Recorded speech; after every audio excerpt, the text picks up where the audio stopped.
महान अर्थशास्त्री आचार्य चाणक्य ने अपनी चाणक्य नीति ऑन मनी में कुछ ऐसे उपाय बताए हैं जिससे कभी भी धन की कमी नहीं होगी, अर्थात माँ लक्ष्मी प्रसन्न रहेंगी और उनका आशीर्वाद आप पर बना रहेगा।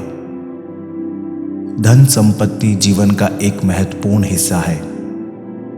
ये ना सिर्फ आपको सम्मान दिलाता है बल्कि आपदाओं से जूझने में समर्थ बनाता है। कहते हैं कि जब बुरे वक्त में हर कोई आपका साथ छोड़ देता है तब धन ही आपके काम आता है। इसलिए प्रत्येक व्यक्ति को धन का संचय करना चाहिए, लेकिन धन सिर्फ माँ लक्ष्मी के आशीर्वाद से ही प्राप्त होता है। इसलिए यहाँ आचार्य चाणक्य द्वारा उन उपायों के बारे में बताया गया है जिससे माँ लक्ष्मी प्रसन्न रहती हैं और उनका आशीर्वाद सदा आप पर बना रहता है। आइए जानते हैं उन तरीकों को जिससे कभी भी धन की कमी नहीं आएगी। आचार्य चाणक्य ने धन को एक सच्चे मित्र की संज्ञा दी है। वो कहते हैं कि हमेशा पैसे की कद्र करो, पैसे को कभी भी बर्बाद ना करो, अपने धन की रक्षा करो। यदि आप आज धन बचाते हैं तो भविष्य में ये धन आपको बचाएगा। इसलिए हर किसी को धन की कद्र करनी चाहिए और धन का संचय करना चाहिए और इसे ऐसे कामों में प्रयोग करना चाहिए जिससे इसमें लगातार वृद्धि हो। अपने घर को हमेशा साफ सुथरा रखें, घर के माहौल को खुशनुमा रखें। घर में शांतिपूर्ण माहौल होना ज़रूरी है। माँ लक्ष्मी उस घर में कदापि नहीं आती जहाँ कलेश हो, अशांति हो। इसलिए घर के सदस्यों में आपसी प्रेम रहे, पति और पत्नी प्रेम पूर्वक रहे, माता पिता का सम्मान हो और बच्चों को अच्छे संस्कार मिले। ऐसे घर में माँ लक्ष्मी का आशीर्वाद बना रहता है। शास्त्रों में दान को विशेष महत्व दिया गया है। दान अवश्य करें, लेकिन अपनी हद में रहकर।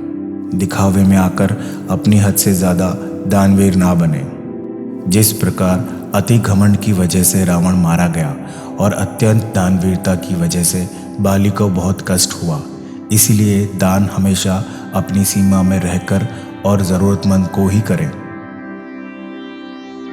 यदि आपके पास पर्याप्त धन है, अर्थात धनी व्यक्ति धन दौलत होने के बावजूद समाज कल्याण के कार्यों में हिस्सा नहीं लेता है, उससे माँ लक्ष्मी रुष्ट हो जाती हैं।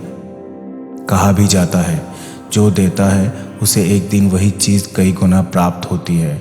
इसलिए शास्त्रों में मीठे वचन, सहायता, सौम्यता, मित्रता, दान, पुण्य आदि की बातें कही गई हैं ताकि आपका जीवन बेहतर रहे। जिस प्रकार दिखावे में आकर अपनी हैसियत से ज़्यादा दान नहीं करना चाहिए, उसी प्रकार क्षमता होने के बावजूद दान न करना, समाज कल्याण के कार्यों में हिस्सा न लेना, जिससे माँ लक्ष्मी रुष्ट हो जाती है और उनका धन एक दिन निश्चित तौर पर बर्बाद हो जाता है। पैसा हमेशा मेहनत और ईमानदारी से कमाएं। गलत तरीके से कमाया हुआ धन अधिक समय नहीं चलता और अपने साथ अनेक मुसीबत लेकर आता है।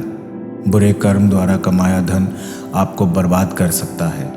व्यक्ति को लक्ष्मी जी के क्रोध को भुगतना पड़ता है और गलत तरीके से कमाया गया पैसा पानी की तरह बह जाता है।